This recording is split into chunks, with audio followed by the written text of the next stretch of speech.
Hey FAMIELIN, are you looking for ways to make some money or supplement your income in 2023? If so, then look no further because in this video, we're going to be exploring 5 side hustles that will make you some money this year. In my last video, I spoke about some jobs or some side hustles that we can do online to make money. But in this video, we're gonna take it offline for a bit. So grab a snack, settle in, and let's get started. So the first side hustle or business venture that we're going to speak about today is furniture flip. This allows you to use your creativity and make some money all at the same time. It's simply just taking a piece of furniture, jazzing it up a bit, then selling it at a profit, of course, so that you can earn some money. Do you guys remember a video that I did a few months ago where Sean and I took our very old and very dated dresser that we had and make it look more modern? Do you guys remember? If not, I'm going to leave that video in the description bar below so you can check it out after you finish watching this one, of course. If you know me, you know that I'm quite artistic and I love a challenge, so I was ready to take that on. We had some tools and things at home already, so that made the process even smoother, but that was really our first time working on something like that. But it wasn't anything that we couldn't quickly figure out, and that we did. And after revamping it, we listed it on Facebook Marketplace and sold it for $300. Looking back, I feel like we could have sold it for a lot more, but considering that it was our first time, we decided to start small. I'd say that if we were to do another flip tomorrow, it would take us about 5 hours roughly to complete everything. So at $300, FAMIELIN, that's $60 an hour. And I don't think that's bad for starters. What do you guys think? Point that I'm making is that this is something you can do too. I'm sure you have some old pieces of furniture around your house that you probably don't need or haven't been using or probably won't use. Your kids probably move out of the house and they have their old furniture there. You know, you could probably do something with it and make some money. Do an easy remodel, add some paint, jazz it up a bit, a few hardware, and sell it and make some extra cash. And if you go on places like Facebook Marketplace, there are people giving away furniture every day that they don't want. Like literally, they tell you to pick it up at their doorstep or pick it up at a particular location, and you can do that. You can start with those furniture if you don't want to start on yours because those ones are free. You can also drive around your neighborhood and see furniture that people put out and use those as well. You have some people that do dumpster diving, that go in people's dumpsters and find really good pieces of furniture that those people don't want. Because you know what they say, one man's trash is another man's treasure. So who knows? Go treasure hunting. You can also check the thrift stores, Salvation Army, garage sales for very cheap furniture pieces to make over and to revamp. Just look for furniture that's in good condition and needs a little TLC because that's what you're going to be giving it. Look for pieces that are made of solid wood and have good bones because these will be easier to transform and they will have a higher resale value. Once you find a good piece of furniture, you can do some research to determine the value of it. You can use online marketplaces like eBay or Facebook Marketplace to see what similar pieces are selling for. You can also check out vintage furniture retailers to see how they are pricing similar items. Check around at the different stores, local stores, to see what they go for so that you know you have an idea of what you can get once you revamp it and sell it. Then you're going to decide on what updates you want to make on these furniture pieces. Some common updates can be like sanding and repainting, replacing the hardware, reupholstering seats, especially if you're going to be doing couches, cushions, or things like that. But just make sure that you use decent enough materials and tools so that you can get the best result out of it. Not saying that you should go buy anything expensive because remember, we're doing this for profit.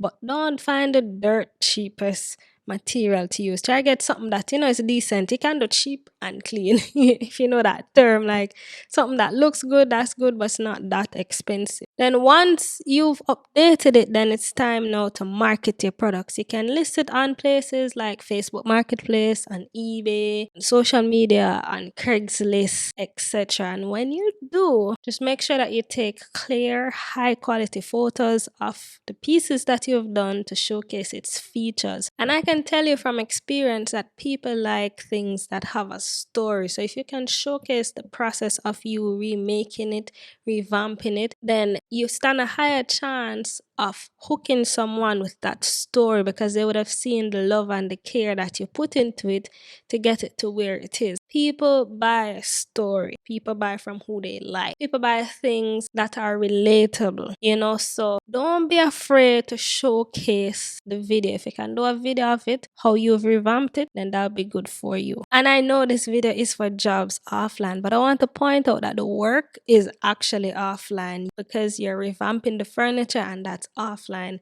It's just the marketing and the sale of it that's now online because that's where people are these days. It's 2023 and everybody is online. That's going to be the fastest way to reach people and for you to get a sale. Don't neglect social media, don't neglect online because that's just the way of the world. But if you still refuse to find people online, you can host a yard sale, you can promote your items at local community events, and if you're a parent, you can promote it to other parents when you go to the kids' school for, I don't know, PTA or games or whatever it is. You can also promote it at church and other local events. The point is that it needs to be promoted, it needs to be marketed because that's how you are going to get a buyer and that's how you make your business profitable. Then, once you have a buyer, make sure that you pack the pieces properly to ensure that it arrives at its destination in good condition. You can also offer delivery service for an additional fee to make the transaction as seamless as possible. Or for large pieces like we did with our dresser, we had the people pick it up. We did offer the delivery service, but it was cheaper for the person getting it to come with their own transportation and pick it up, and that's what they did. So those are some options for you. We don't have a big enough vehicle to transport very large things yet. So we considered even renting out a U-Haul to do the delivery if someone wanted the delivery to be done. So we worked out how much it would have costed for us to rent out a U-Haul with the mileage for where the people are, and then we added that to what would be the shipping cost or the transportation cost. So there are ways. You just have to get creative, you just have to get strategic, you just have to start thinking about how can I do it, and don't let the things that you don't have or that you think you don't have limit you from doing what you can. There are ways that you can find around it. We didn't have a big enough car to do it. We said, okay, we'll rent a big enough one. We'll just charge it so that we can profit. You know what I mean? But I want you to understand that furniture flipping can be fun and a very profitable side hustle. And with a little bit of creativity, you can turn it into a thriving business. So the next side hustle or ways of making business this year is to rent out a space or a room in your house if you can. So you're going to rent out that room that your child moved out of and gone to college, that empty room that no one is staying in. Gonna make some cash from that room rather than have it sitting there doing nothing. You can list it on websites such as Airbnb and bookings.com. And again, the actual service of having them stay in the house is offline, but people are online, so we gotta go to where people are to attract them. And you don't have to use Airbnb. You can actually spread the word through your community at local events, community center, things like that. You can put up posters to say that you're renting. You can get creative with it. But again, the chances of getting in front of more people is gonna be greater online. Do you know that Airbnb started with 3 friends that were living in San Francisco who were struggling to pay their rent? And for a particular weekend, there was a conference that was happening in their hometown and all the hotels were fully booked. So they figured that, let me rent out our rooms in this house for the weekend so that we can earn some money since there are so many people coming in and hotels are booked. And that's what they did. And they were so blown away. They're like, we got to do something about this. And that's how Airbnb started. Originally, it was this platform for people to rent out their space and their air mattresses to travelers, and then it came to what it is right now. More than just air mattresses, more than just a single space, but now you can do a whole house. Them seeing a need or seeing a problem and solving that problem. is them having their space and renting it out to make a profit. So you can rent out your space there. I'm not saying you're gonna start an Airbnb, but since they've already started it, you can use their platform to benefit you. Just understand that there's money to be made if you list that spare room that you have in your house that's doing nothing. You need to first assess your space. You need to start by evaluating the room you want to rent out. Consider the size, the layout, the existing furniture that you have. Think about the different amenities that you can offer, such as a private bathroom or access to a kitchen, a closet area, TV maybe in the room, air conditioner, heater, etc. Think about all those things and just assess, okay, what is it that I can offer? Then you determine the rate. You'll need to research the rental rates for similar rooms in your area. Take into account factors such as the location, the amenities, and the local housing market.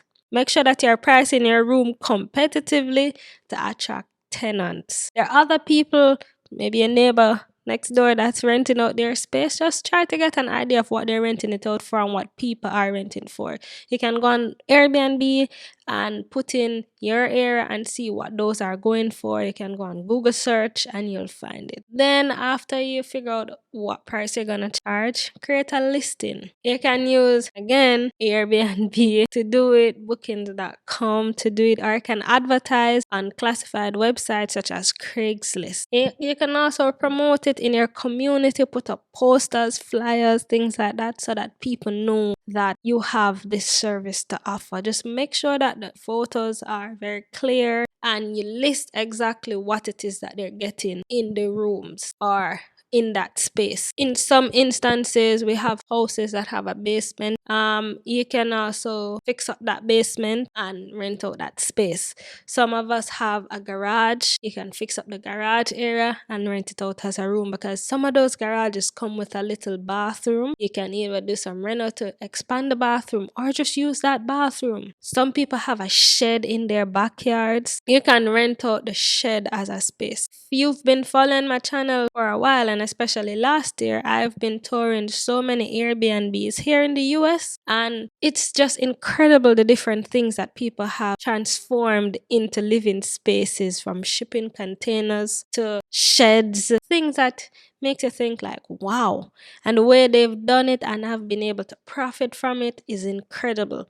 And that series is called Around the World with Rochielin series, and I completed season 1 of it. You can check it out to see these different things or different ways that people have transformed their Airbnbs and how profitable they have been. I'll leave that in the description bar below, but the point is you need to get creative with the spaces. You have the shed in the backyard anyways, packed up with tools anyways. How about you clear out those tools, put them in the attic in your house, and revamp that whole space? Go into Walmart or IKEA and pick up some cheap furniture that looks good and make it livable and list that space so you can earn some money. I mean, just think about it. You have people using old train carts that's no longer in use to do Airbnb or to do listing or to rent out. Like, you have people who have an RV, a minivan that's renting out a space. I've seen people with domes, people with tents. And when I say tents, I mean tent, like camping tent, like tent. And they're renting those out daily for money, upwards of $100 per day. Like, come on, guys. We say we want to make money. We have these things. Start to think about these different things that we have at our disposal that are not being used and see how we can turn those into money. Next thing we'll want to do is to screen the tenants or the potential tenants that will be renting this space. When you receive inquiries, make sure that you go through them with a fine-tooth comb, because people are people and can't escape people, but you can screen them as best as possible. You can ask for references, you can run background checks, you can search their social media profiles, because people do put out a lot on the internet, so you can get an idea of who they are to see if they're trustworthy or not. And you should be clear about your house rules and your expectations when you're renting, whether for long term or for short term. Then you'll want to manage the rental. Once you have found a tenant tenant, make sure that they sign a rental agreement that outlines the terms of the rental. Do not, and I repeat, do not rent out your space without some kind of agreement being signed. Alright, so we're on to the other way of making some money this year. Have you ever thought about how much your car is costing you when it's just sitting in your garage or your driveway or you're on your porch just collecting dust? Have you ever thought about that? Like, what if I told you that you could put that car to work and make some extra cash today? Like right now. Would you be interested? Listen, by renting out your car as a side hustle, you can turn your idle vehicle into a money making machine. Yes, I know. Come on, prop yourself up and listen. So here's how it works. You can use the good old school way of using word of mouth promotion, or you can simply sign up for a car rental platform like Turo on Turo.com or Getaround at Getaround.com. List your car and let the platform do the rest. With these platforms, you get to set your rental rate and choose when your car is available for rent. The good thing about the platform is that you have a wide range of people to tap into, and the app will verify their identity and insurance for you so you won't need to. And if you don't use these apps, just make sure that you verify these things manually before renting it out to them. With renting a car, you can set your own rules, whether through the app or in person. And some of these rules could be like no pets allowed, or no smoking, or no eating in the car. Whatever it is, you can set those rules because at the end of the day, it's your car, right? On these apps, when someone wants to rent the car, you'll receive a notification and you can approve or decline that request. Once you accept the request and they take the car and go on their joyride, once they come back and they return the car, then that's when the app releases the money to you. Not only will you be making some extra cash by renting out your car, but you'll also be able to offset the cost of ownership. You know, all the costs associated with insurance, with any mechanical problems that may come up, all of that. Listing your car on these apps or these websites and renting it out will help you to pay off all of those things that will come up. And the good thing is that these platforms provide comprehensive insurance coverage. So you have peace of mind knowing that your car is protected. And again, I know we're talking about jobs that you can do offline. And this is one such, because the act of renting out your car and getting money from this car is done offline. If you choose to go online, you can use these apps, but you definitely don't have to. You can go about doing word of mouth promotion and putting up posters and flyers and things like that around your community and get people to rent your car, and then you'll earn some money from that. Just that the apps make it easier for you, smoother for you, and it verifies the people for you and their insurance for you, and you kind of have peace of mind if something should go wrong. But you can always do it in person. People have been doing it in person for the longest time. I'm just providing you with all the different options, baby. Comment below and let me know what you think. So the next way that we can make some money online is through personal training and fitness. If you are passionate about fitness and helping others to reach their health goals and wellness goals, then you can turn your passion into a profitable side hustle as a personal trainer or a fitness instructor. These days, more and more people are seeking to improve their physical health, so the demand for personal trainers and fitness instructors is at an all-time high. You can offer your services to clients in your local community, or you can go virtual and train clients from the comfort of their homes. If you watched this video that I did some time ago, I'll leave it in the description bar below. But in this video, I mentioned that I use this app as my personal trainer in the gym. So it basically has an instructor that pre-records a set of workouts for us to do each day to achieve different goals over different time periods. So for example, I'm currently doing a 6-week full body workout to tone my entire body. And for that, I pay $15 per month. And I'm not gonna lie, this 6 weeks program has definitely taken me more than the 6 weeks, because I have missed a couple of days, sometimes a couple of weeks, because I've been so busy, and sometimes I've been very lazy. I'm not gonna lie, I'm gonna be real honest with y'all. So with that, I've had to pay for additional months. It's a recurring payment, so the $15 comes out of my account every month until I stop it. But I'm not mad at it because the program is very good. I just need to be more disciplined and more consistent with the workout. So I'm gonna put that blame on me. Point is that the instructor is making money every month from me just by having me on the app. She recorded that workout once and it's there for life. And I know that there are others that are way worse than me that have been way more inconsistent. So she'll rack up some more money from us delinquents. But I know it's not just from us. There are other people who've been doing it good and she'll make money from them, as well as, the joy of seeing people transform their lives and their health because of her help. But for you as a fitness instructor, you can definitely go that route, or you can offer your services offline by doing group sessions in your local park, or a one-on-one training session at home with a client, or at the gym with a client, or even at the park with a client. You can also branch out into things like meal planning and nutrition planning. I mean, the possibilities are endless because so many people are a lot more health conscious than they once were. So people are really looking for people and trainers and nutritionists and dietitians to help them get right. To get started, you'll need to invest in some basic equipment and get certification in personal training or fitness instruction, or if you're going the route of nutritionist, get the proper training and certification for that.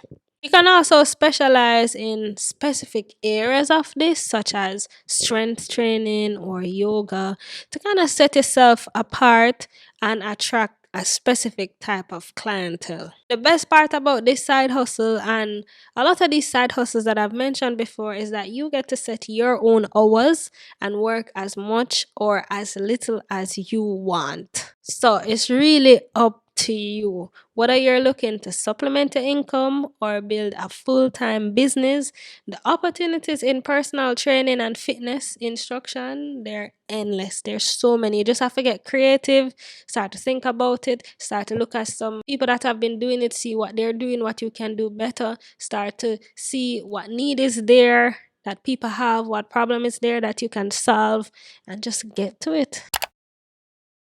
The last one I'm going to talk about is tutoring. There's definitely an increased demand for education, and with the growing popularity of online learning, the opportunities for tutoring are endless. Whether you want to specialize in a specific subject such as math or English, or offer general academic support, you can connect with students and help them achieve their academic goals. And students don't have to be kids, they can have adult students too. Just people that are looking to learn. Fun fact, I taught math at primary school level and CXC school level for many years while I was living in Jamaica. And for the US, I believe that would be the equivalent of middle school and high school here. But these were students, children in school, but not only children. I also had adults that I taught for CXC math because for whatever reason, they either didn't have an education before or flunked school and needed to resit, redo, revisit. And I offered math tutoring services. Math was my favorite subject throughout school. Plus, I actually loved helping out people who didn't understand it. Like, it brought me some kind of joy to be able to help somebody get from a place of not understanding to fully understanding. Like, that made me so happy on the inside. At those times, I charged those who could afford it, and then for those who couldn't afford it, I gave them the classes for free. I guess that's where my entrepreneurial and philanthropical endeavors started from. Now that I'm thinking about it, I guess it's from those days, right? And I'm talking about doing these sessions while I was in school, and even after I was done with school, done with university, started working my 9 to 5 and doing all of that. I was teaching math even during those times. And it's something that I actually enjoyed doing. The point I'm making is that if you're good at something, you can teach it too. You can offer those services, and you can offer those services at a cost. and run a successful tutoring business from it. Just start to think about what it is that you're good at. What skills and qualifications do you have? If you're good at art, maybe you can teach art classes. If you're good at science, maybe you can teach science classes. If you're good at pottery, maybe you can teach pottery. Who knows? And remember, it doesn't have to be a full class, like a classroom, school type of class. It can be a one-on-one session with someone who wants to learn. It can be at home, in the park, by the pool, wherever. You get to choose where and when that happens. You just need to coordinate with the client and you guys decide on those things. You can make so much money from tutoring and the opportunities are definitely endless. So there you have it, guys. I hope that this video has provided you with some valuable insights on some great side hustles that you can start in 2023, meaning today. Whether you're looking to make some extra money, to build a new skill set, or just have some fun, these side hustles are a great way to do it. So just choose the one that's right for you and start making your entrepreneurial dreams a reality today. And just remember that with dedication, hard work, and a bit of creativity, you can turn any side hustle into a successful and profitable business. So, let me ask you again, what are you waiting for? Go out and get started today and take the first step towards financial freedom. Because that's what we're about over here, family. Don't forget to like, comment, leave a comment. Let me know in the comment section below what you think about these side hustles. Which of them have you started already? What are you going to do? How are you going to change your situation in 2023? Comment, let's have a chat. And just remember, if you aren't subscribed already, that will be a great time for you to subscribe. Until next time, my lovely family, love you all, and thanks so much for the support. Happy hustling. Bye. Like, share, comment, subscribe. Watch every video, member say she no hype. Like, share, comment, subscribe. Watch every video, member say she no hype. Hey, it's Rochielin. Remember to like, comment, share, and subscribe. Cause she not boring.